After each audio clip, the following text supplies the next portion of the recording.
Петр Симон Паллас, немецкий ученый-энциклопедист, естествоиспытатель и путешественник на русской службе. Отрывок из его сочинения «Заметки о путешествии в южное наместничество российского государства» в 1793-94 годах.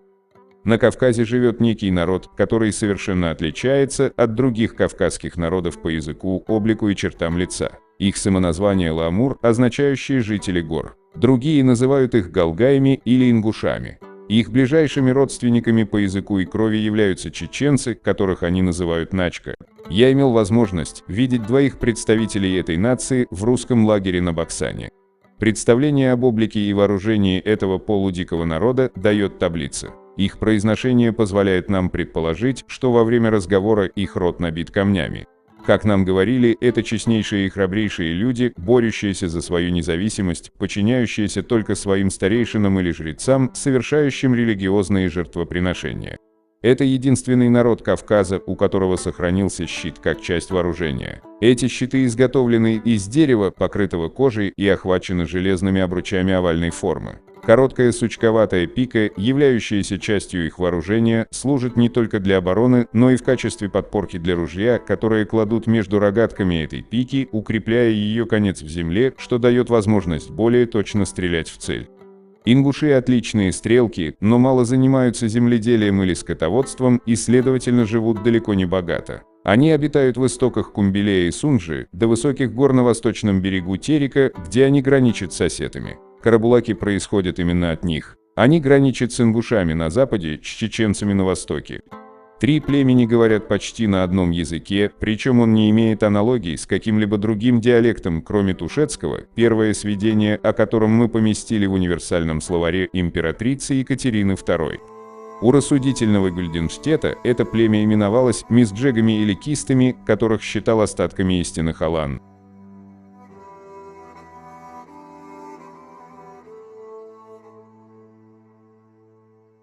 Джордж Фрэнсис Блит, епископ англиканской церкви, последние десятилетия XIX века и первые два XX века. В труде «Воспоминания о миссионерской жизни» с предложениями для церквей и миссионеров в 1851 году пишет следующее. Вернувшись во Владикавказ, мы посоветовались о том, какому пути лучше всего следовать, и в соответствии с инструкциями комитета и с разрешения командующего офицером мы решили поселиться среди ингушей, которые категорически отвергли греческую религию, которую русские священники пытались навязать им.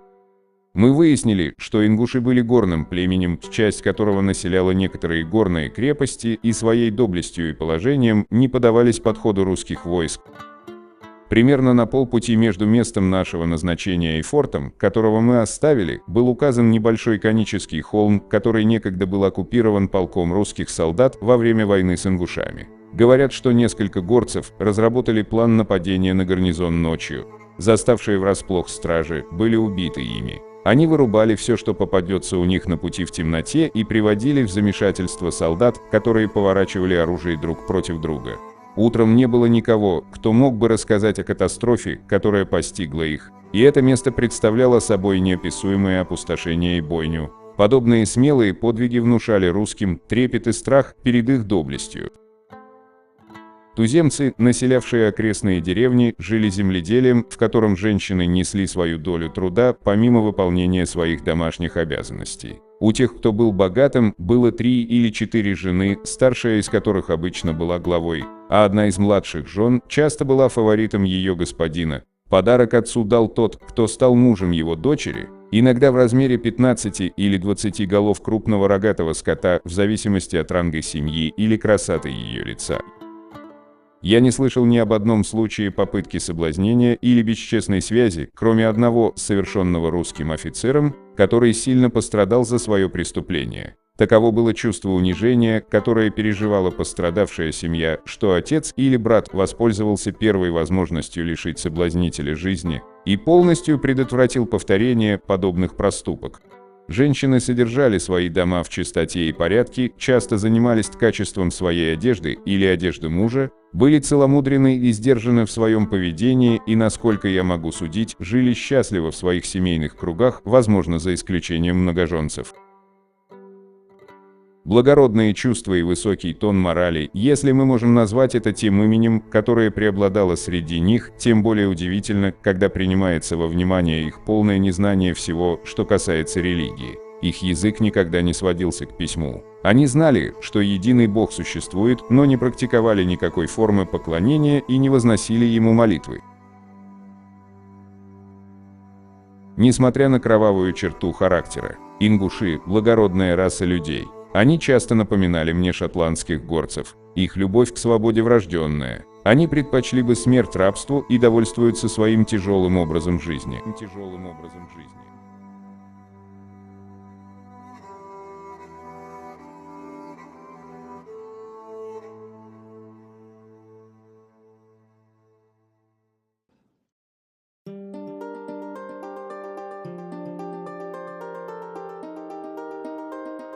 Ингушетия. Маленькая кавказская страна каменных башен, древних храмов и чарующих легенд. Время потерялось здесь среди седых ущелий и старинных улиц родовых замков.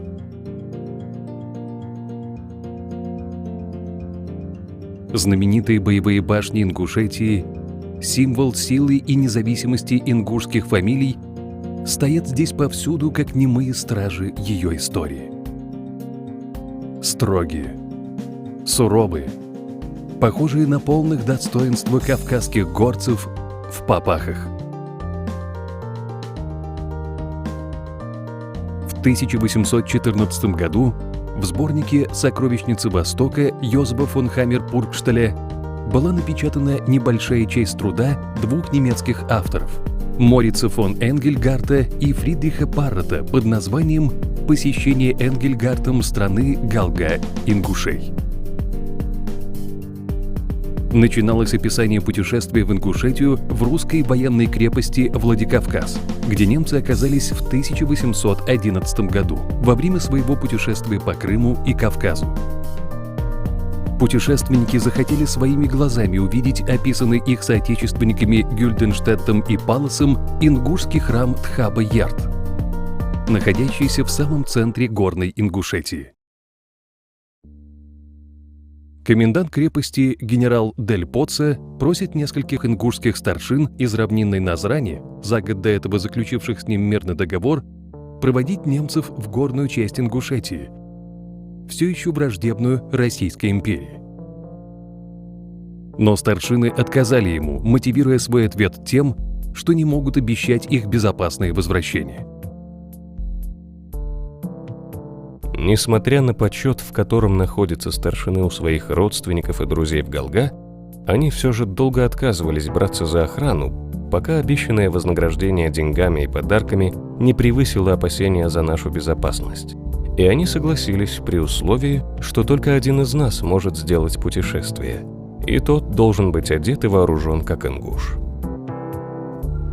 Им стал Энгельгарт.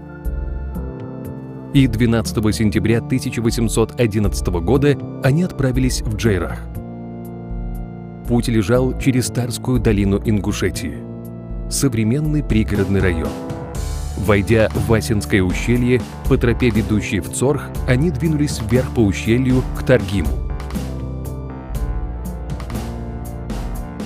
Мои проводники держали совет, как безопаснее привести меня к храму. Одежда могла защитить только там, где мы быстро проходили мимо. Но здесь, в деревне, где мы должны были переночевать, прежде чем достигли цели путешествия, встреча с жителями сильно заселенной долины была неизбежной, и я тогда выдал бы себя. Поэтому решили выдать меня за депутата генерала Дель Поца, который должен был заключить мир с до сих пор враждебными деревнями Галга и склонить их к выдаче заложников.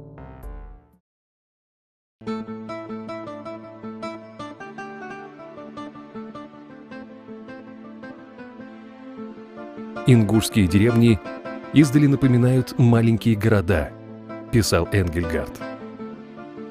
В одном из этих городов, Эгикале, он и его сопровождающие становятся гостями ингуша, имя которого, к сожалению, не названо. Но оказанный им радушный прием, угощение и быт его семьи путешественник подробно описал в своих воспоминаниях. Наутро Энгельгарта сопровождает к цели его путешествия – храму Тхаба-Ярд.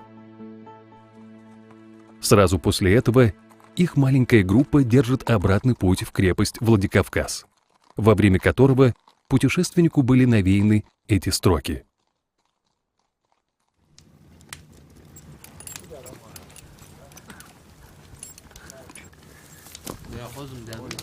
Мы расположились у скатившейся каменной глыбы. Овца, которую ингуши взяли с собой, была зарезана, мясо поджарено узкими полосками на огне на деревянных, воткнутых в землю копьях. Свою скромную трапезу мы провели в восхитительной зале, созданной природой и украшенной высоким темным сводом с великолепно сверкающими звездами. Мои спутники были, по-видимому, в своей стихии. Веселье их становилось все громче, а шутки и смех они поддерживали до поздней ночи. Вообще, жизнерадостность — выдающаяся характерная черта ингушей, которая удивила меня тем более, что после наших несчастных жертв я представлял себе известную картину кавказских разбойников.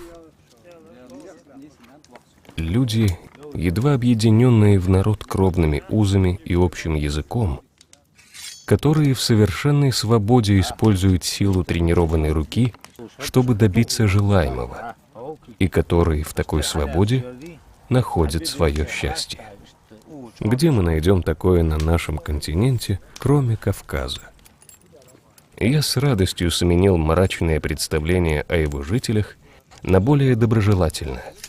Меня манило то необычное упорство, с которым они добились и сохранили свою свободу. После этого я понял мужчину, который предложение о принятии подданства отверг коротким ответом.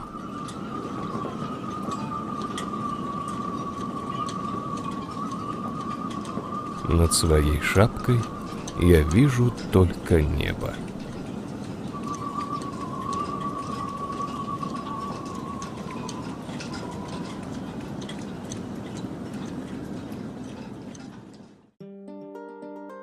Первым немецким исследователем, выявившим связь между этой фразой и стихотворением «Вхайзен», был Кристиан Вурм.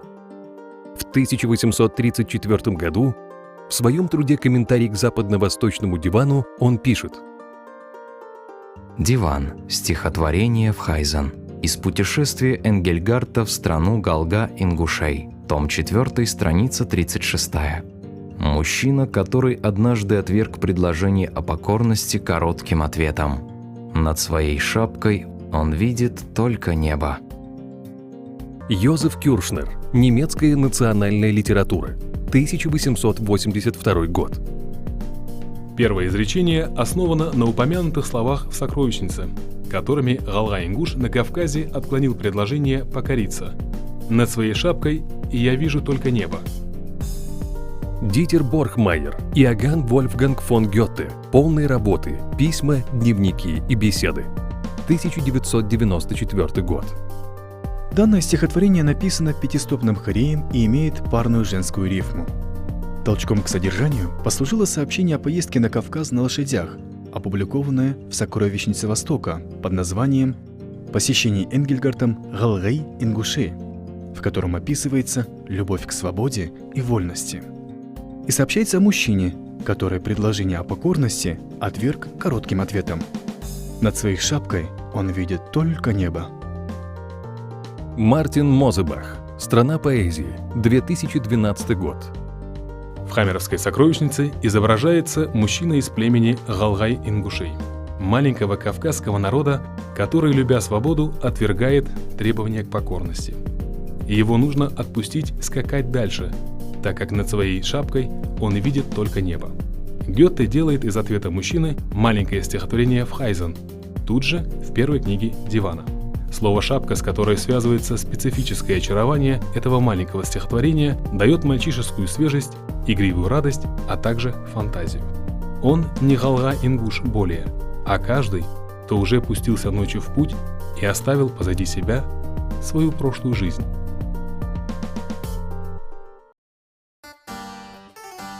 Neue Speyerer Zeitung, 11 июля 1820 года. Свободный ингуш на Кавказе, которому расхвалили, какую выгоду мог бы получить он, если бы пошел под власть российского царя, ответил, воодушевленный своей независимостью, гордо, смело и верно. Да как я могу пойти на это? Над своей шапкой я не вижу ничего, кроме голубого звездного неба. Ни папа Григор VII в Каносе, ни император Наполеон при Йене не смогли так верно сказать. Хотя их шапка и была выше, чем у ингуша, но в сердце вряд ли.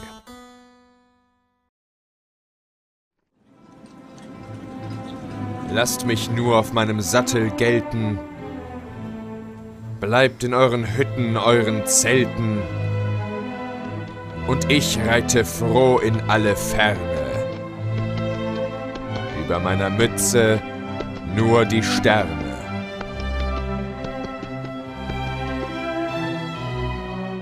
Это небольшое стихотворение вышло из-под пера одного из самых великих поэтов мира – немца Иоганна Гёте, и впервые увидела свет в его поэтическом сборнике «Западно-восточный диван» в 1819 году. Поэт не нашел в немецком языке слова, которое, на его взгляд, смогло бы передать всю силу той истинной настоящей свободы, которую олицетворял его всадник. И Гёте назвал его «Фхайзен» — «свобода мысли». Это слово, созданное самим Гёте, навсегда вошло в немецкий язык вместе с его героем. Свободным горцем, выше папахи которого были только звезды.